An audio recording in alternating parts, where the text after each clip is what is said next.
Hello and welcome to today's episode of the Work at Home Rockstar podcast. Excited for today's guest. He is the CEO and founder of goLance, and he helps people find work from home jobs, and he also helps businesses find people to work for them. So very excited to be rocking out today with Michael Brooks. Hey, Michael, you ready to rock? Oh, yeah, Tim, thanks for having me here. That's great to be a part of the program. I appreciate it. Awesome. Bring in the energy. Love it. So, hey, let's start off on a good note. So tell me a story of success in your business or your life that we can be inspired by. So success was when I started goLance. It was when I truly felt successful. I just kind of sunsetted and stepped away from a leadership role of a subscription billing company that I built, an e-commerce platform. And I was deciding what I wanted to do for the rest of my working life. Because I had this theory that if I committed to the rest of my life, I was 36 at the time. And I was like, well, what if I want to stop working at, say, 76? And that's where I want to, 75, 76. But that way it gives me around about 40 years. And then I can work backwards from there. So I took a very long view. And that's when I started goLance. And I just felt like, okay, the moment I made that decision, I felt successful. The moment I made that commitment and I'm married to a business the same way I'm married to my beautiful wife. Right on. And it's a very, good business idea nowadays for sure. She actually may want to stay married past 40 years. I think I had the death till is part thing with her, but sorry, I just had to throw that in there. Yeah, just in case. She's going to hear this probably, right? There's a good chance. Right on. Well, that's awesome. Yeah. And I mean, it's great to have something where you know how you're helping people, right? Yeah. It truly is. And connecting that first freelancer to the client and getting that first work on the platform out of MVP,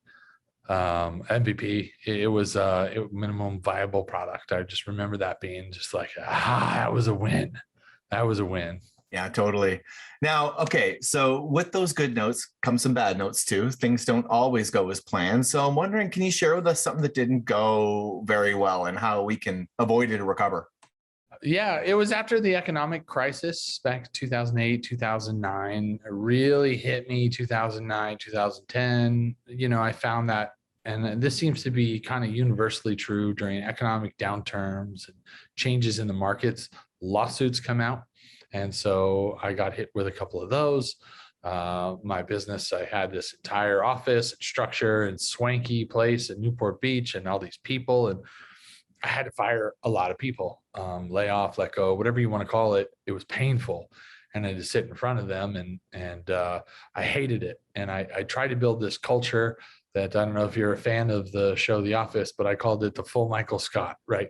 I had the office with the Halloween parties and everything, and just tried to create some type of culture that way that I thought was supposed to.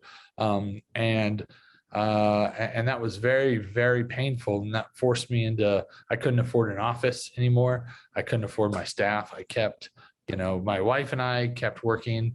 I had one other guy who now runs that company. And he agreed not to take a paycheck for a while. I mean, it was very, very, very difficult. And, it turned out to be a blessing in disguise because that's when we decided, we're like, we had none of it, big swanky office, 50 people. And we're like, what are we going to do? What are we going to do? So we hired a freelancer software developer in like 5 hours out of Moscow. He now lives in Panama, but he's now the CTO of that company. So I did a Hail Mary across the world, and it was something I would absolutely have never have done. There was key cards, there was every type of system in place. And then I realized nobody cared if I wore a suit, and nobody cared how cushy the chairs were, and none of that mattered. It was just the results that we were building. And that's where I shifted painfully out of the world the known universe I was used to, into this remote working world, which turned out to be a massive, massive blessing, but it did not feel like it at the time. Yeah. Wow. I just want to point out, again, when we talk about failure, we often hear people say a blessing in disguise. Isn't that interesting? Something really bad happens to you and something good comes out of it, right? I would agree, Jim. Yeah. And yeah, I mean, getting into the remote world, I mean, that probably helped you quite a bit when the lockdown started to happen, didn't it? I didn't notice much difference. We homeschool our kids. We have for about 8 years now, and you know, it was like not that much different. Lockdowns, and we live in Puerto Rico, and lockdowns were really severe there. I mean, kind of oddly severe. Like you can't drive on Tuesdays and Wednesdays. It was weird. We were like, okay, so we're working from home and we're homeschooling. And kids, you're probably not going to be able to go on your play dates that you like. And then other than that, not much changed. So it made it for an easy, like the whole world was coming at me and everyone's, what's your plan for this? And do you have a structure for that? It's like, yeah, we're just going to keep working. Yeah. Yeah. We just keep doing what we do it. So COVID was I saw what was going on, but I honestly, I tried as much as I could not to pay attention to any of it and just stay laser focused and just get work done and just go, okay, well, I'll try to be healthy and you know, make sure that I'm eating well and doing all the things to stay healthy, and then just work. And that was our winning strategy through COVID. Right on, right on. So now let's talk a little bit about, you know, learning from the best, learning from people and growing that way. And like, what's your approach to, you know, things like masterminds and coaches? Like, do you do that for yourself or what? Yeah, my position has evolved. I was heavy into a mentor, and I like went to work with work for a mentor, and then I partnered with him, and I kind of enveloped his personality. And this is not a healthy person to develop their personality. There were some things that this mentor did that were like wonderful. I learned some great skills, but the idea, you know, it's dangerous because it's such a position of trust, right? It's almost like a therapist. Therapists show up to an office and help people left and right and negotiate them and navigate them through challenging times in their life. But they can also go home and their lives are a mess. So I was getting the positive, but I was also getting the negative. And then ultimately that relationship fell apart, and I had to do a lot of self-work and personal work. And I'm a huge fan of feedback and feedback exercises. And then I didn't have a mentor for years. And it's only recently that I started doing masterminds in Puerto Rico. We have a Dorado meetup. So we call it Silicon Dorado Beach. And we there's a few of us, just some entrepreneurs that get together and share stories and share ideas. And that brain trust is great. But there's people in that group that have a lifestyle I don't want to live, but I can value and appreciate, and I love and respect them, but I can value and appreciate their accomplishments. And so I get access to that insight. And then I also get the benefit of being able to provide and help people. But I haven't stopped there. I even picked up another mentor that's been immensely helpful. And I would be careful if people ask for a mentor from a friend or a relationship. I honestly think this one's better to pay for. And I pay quite a bit more than I ever thought I would for this mentor. It's Jarek Robbins, the CEO of Success Magazine. And he's building what I think is going to be the biggest mentor company that ever exists, business coaching company that ever exists. But the value that I get from our monthly calls and the processes and the worksheets is immense. And it is turned into quite, like, we had our 6-month program and it was up, and he's like, do you want to renew? And I'm like, yes, yes, this is the only therapy I get, Jarek.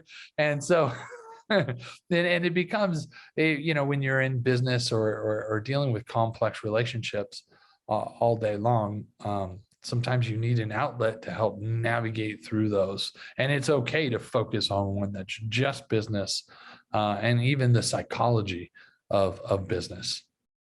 Yeah. Yeah. And so, yeah, I mean, you mentioned a couple of good things, like, friends and family for mentoring and all that stuff. And that I think you're right. I think it's dangerous because they probably won't tell you what you really need to hear. And also there's probably no skin in the game as well, right? I mean, don't you value things more if you pay for it? I think so. I think so. And the fallacy is, so it's got to be somebody around me, or a family member's going to take me under their wing and all that. That's all. I think it's counterproductive. And in some cases it can be helpful, but there has to be an arm's distance, and it's a very delicate relationship. It should be something that you can start and you can stop, and you have a control there. And there's a clearly laid clarity of purpose and objective. And I think a lot of times people come in, and people have asked me to be there, will you mentor me? And I'm like, yeah, I'll give you advice, call me. But like, it's to sit down and say, okay, I'm going to take this mentorship job on with you. I don't think I would be doing somebody justice. Now, if somebody had an interesting problem and they were trying to work through it, sure, there's some stuff that I absolutely love helping navigate through, and I'll follow up with that. And I do that a lot. But consistent mentorship, I think it's great, but that's a two-sided relationship, and absolutely skin in the game. That's somebody who has to be serious and committed. And it shouldn't be let me just ask somebody if they'll have a weekly call with me to tell me what I'm doing is right. I think that's a bit much to ask.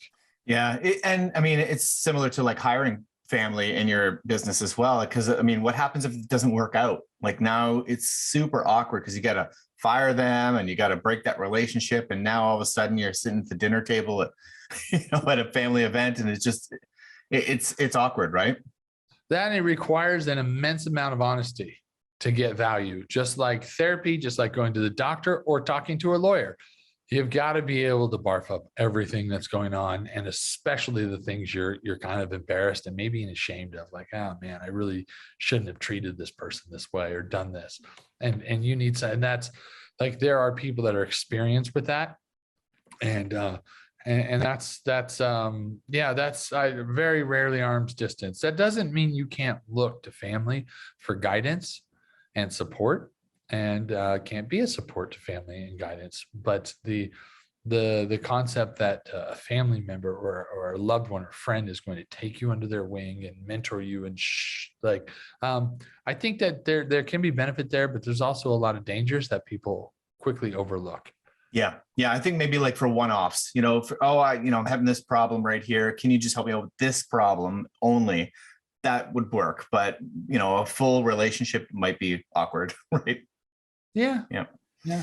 So now how about practicing and getting good at what you do and honing your craft? Like, how do you approach, constantly learning and getting better at what you do? So the cool thing about that, especially for people working at home, right, that are in the business of promoting, marketing, and selling their service. So I talked with this one kid, and he wanted to be a Facebook media buyer. And he was excited, and he kept coming after me, hey, I want this. And so I was appreciative of his persistence. I was like, okay, this guy seems serious. He didn't have any money. He was just a kid, and he didn't have any trust. He didn't have any clients, anything, but he knew that this was what he wanted to do. He was like 19 and he looked like 12. I mean, this was a young kid. I said, okay, look, Tyler, this is what you're going to want to do.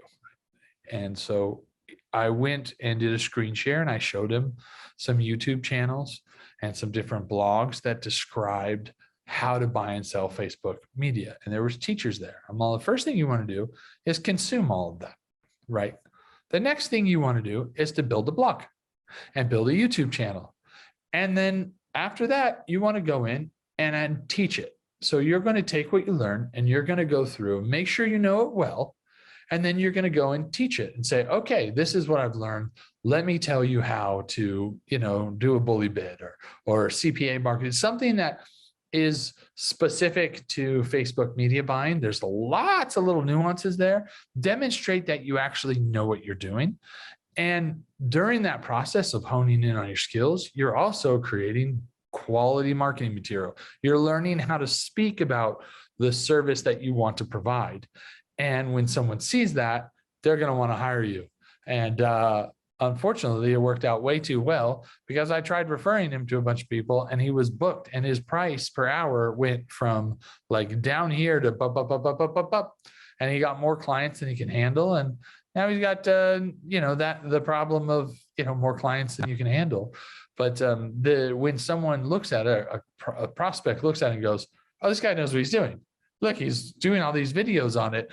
What a great way to demonstrate your competency, right? To demonstrate that I have an understanding. And then after that, you go and you get case studies and you get, hey, I've done this successfully for 2 people. Here's the cause, here's the effect, here's the result that we're trying to get. Yeah. And I find that the world that we live in today too, it levels the playing field because anybody can do what you just said. Anybody can do that. And I think maybe 50 years ago, we didn't have that kind of ability. You needed someone to invest in you and you needed all these other things. Now you just need a laptop. Actually, you don't even need a laptop. You need a phone, right? Yeah. Yeah, exactly. You get on the phone, but a laptop, you get to digest and you get a free lesson and you learn it and then you describe what you've learned. And then with that, it's just demonstrating a competency. Yeah. And when people do that, it's a really good look. And then someone goes, okay, I'll give you a chance. You'd be honest about it. Be like, look, I learned this. I decided to show you what I learned. Hire me and I can do it for you. Yeah, absolutely. And you do actually learn a lot from teaching other people too. So, and even if you're just creating some sort of video tutorial, you will learn more from doing that, right? Yeah. Yeah. Right on. So now what about the band? So let's talk about, putting the right people around you. And hey, I mean, that's part of your business, but I'm wondering, like, what do you do? Like, what was the first people that you hired in your business? Yeah, that's a big one. I mean, when you're running a business or even performing a service, you're wearing all the hats, right? And so that's how you start. And then to grow, you kind of work with somebody that can also wear all the hats. And then, what I've learned when it comes to hiring is you clearly identify the position, look for someone that's had 2 successful engagements in that position, someone who's done the thing that you want to do, a human that can do the thing that you want, that has done it twice. And there's a clearly identified scope of this is what you're going to do, and this is the result. And when you do that, you make very clean hiring decisions instead of, I got to find a SEO guy, it's like, okay, hold on. What are you truly trying to accomplish? And that's so many, I think, business owners and even remote workers, they kind of get into, okay, I got this. I need somebody to find that can do this. And they run a little fast and loose. The more someone can discipline themselves to truly identify the scope of work and understand it, and then the better they can find a human that meets those requirements. And that's where the work is done. And that wasn't wisdom, it's experience. I was living in Puerto Rico. We're on Atlantic time half the year. So I'm an hour ahead of East Coast. And I was just going after it, getting up early, working with the teams in Europe, then working on the East Coast, then Midwest. And I was like timing my day so I could just maximize every minute and do as much as I can. I have a friend that's, from a business perspective, has accomplished way more than I have and has had successes that are, very well-known company. The CEO founder of a very, very well-known company is kind of like, what are you doing? Why do you do all this? And I'm like, it's because I've got all this. And he's like, what is it? Just like busy work? I'm like, well, I've got it. And I'm just rattling off my list. I'm like, how do you do it? Like, I'm like, you've got 2,000 employees. You've got this, you've got like this massive enterprise, big VC backs you. He's like, look, I clearly identify what needs to be done, and I go hire the right person for it. And then I make sure the economics work. And there's times where you have to be scrappy and you can't do that. I find it works best when it's on an hourly as needed basis and you build a good relationship with someone that can do what you need to be, or fixed contract, whatever, but they can do what needs to be done, and you can keep pushing work out, but it comes through you until you're so comfortable it doesn't need to pass through your hands anymore. So it's clarity of outcome, and then looking for somebody from a practical perspective, having 2 successes, getting that outcome. And that's the human you look for. Yeah. Right on. So would you recommend hiring like an employee or hiring some sort of freelancer? I mean, I'm a freelancer guy. Like that's, I don't have any employees. Everybody's a freelancer. So I truly love freelancing. I think it gives a lot of freedom. I think it allows people to adjust their rate. They don't have to go asking for a raise. They adjust their rate, and then they go, hey, I'm going to get other business. I can support this. I can do that. This is kind of where I'm at. And it takes it from a really weird, I mean, almost ownership perspective. Like, I don't like it. Like you ever do something and you're like, I'm not going back. Right. You're just like, you're just like, I'm not going back. I know a gal that went to school at where did the nuns school? You know what I'm talking about? Nunnery, I think. Convent, yeah. And she like, she hit 16. She went home for the summer, and she's like, look, I'm not going back to that school ever again. And her parents are like, what are you talking about? It's a great school. She's like, yeah, I'm not going back. I'm figured out what life is like outside that. I'm not going back. No disrespect to the nunnery community. I'm sure it's wonderful. And she said a lot of her friends loved it there. She just didn't. And she was like, it's not for her. So for me, when I found that this whole, going back to when I broke through my fear of hiring somebody that's not sitting next to me, that I can't collaborate with, shake hands with, and all those things that I felt were super important. And I still love meeting these people. I met most of them. I really enjoy flying around and meeting people. But that was one of the things is I'm going, no. I'm not going back to that. Never. It's not a relationship that I think is healthy. I think freedom in a relationship is much healthy. And that's why I like freelancing. Yep. And another thing that I find is that when someone's a freelancer, they're building their own business. You know how they say that no one will ever work as hard for you in your business as you do? Well, this kind of breaks that, because now all of a sudden you both have a business and you're both interested in growing that business, right? That's right. So they will work as hard as you work because it's their business, right? Well put. Yeah. Right on. So now, how do you handle? I'm curious. So now, from a freelancer position, I get it. Now, from someone who's hiring a freelancer, and this freelancer decides they want to raise the rate, or their, whatever it is. Like, how do you handle that? What do you do? With honesty. And you let them know. Yeah, I go, okay, well, let me take a look at what the position is worth, and let me go look elsewhere, and let's just, make sure I'm not going to cut you off or get angry and just say nah and try and hurt you, but don't do that to me either. Let's be kind to each other. And I genuinely think that asking for kindness is just a nice way to go.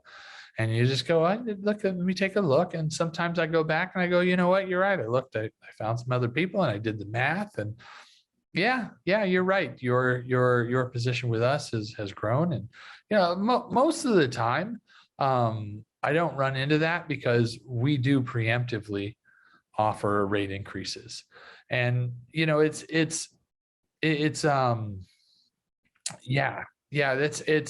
it's core to culture too, recognizing when someone's elevated and then going, okay, let's look at, are we underpaying people? Right.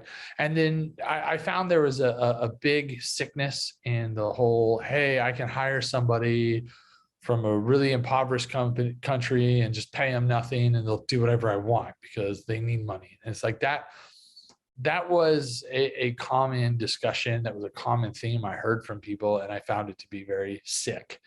And and then the results were never there. Sure, somebody will show up and they'll bill and they'll do the work and they'll take the abuse, and it's like, okay, but at the end of the day, like, they're not looking out for your best interest. However, you take that same job, that same necessity, you put a little bit more time and work connecting with the right person, creating an environment of culture, like a good cultural environment, and paying them a little bit more, like still getting a really good value and not just taking advantage of the fact that they'll do it for the lower amount and going, look, this is your value. We're happy we're getting a good deal.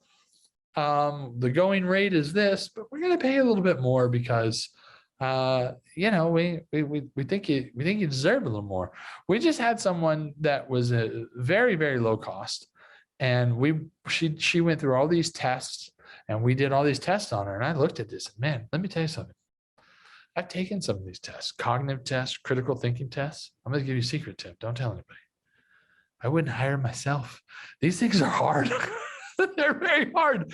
They're not easy. And so we ended up hiring this gal, and a lot based on her tests and her critical thinking capabilities, and outperformed all our expectation.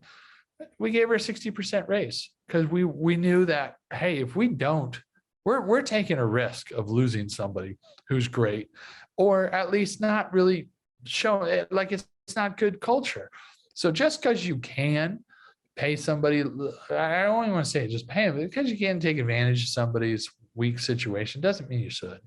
And long term, it's not profitable. It's about the people you work with. They're into your life, so you really want to take that in and make a relationship there. They feel like they're going to be treated with trust and respect and dignity, and you want the same. Yeah.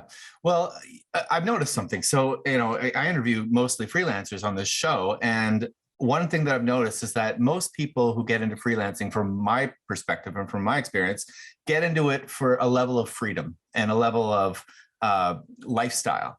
And so, yes, they need to be making enough money to live. And you mentioned a few things. I mean, you go find out what the going rate is, make sure you're paying them appropriately. But as long as you're creating a culture and a place where they want to come to work and where they're excited about it, I don't think you really have to worry about them taking off for more money, because that's not what they're doing this for, right? Right. I mean, people, even if there is more money available to them, that's not always the only factor. That creating culture in a decentralized team it's the unknown universe, and it's starting to get known, and it's beautiful. It's uncharted territory, and you run into some rough roads, and there are some no roads, and you've got to kind of carve your own path, but it leads to a very lush garden.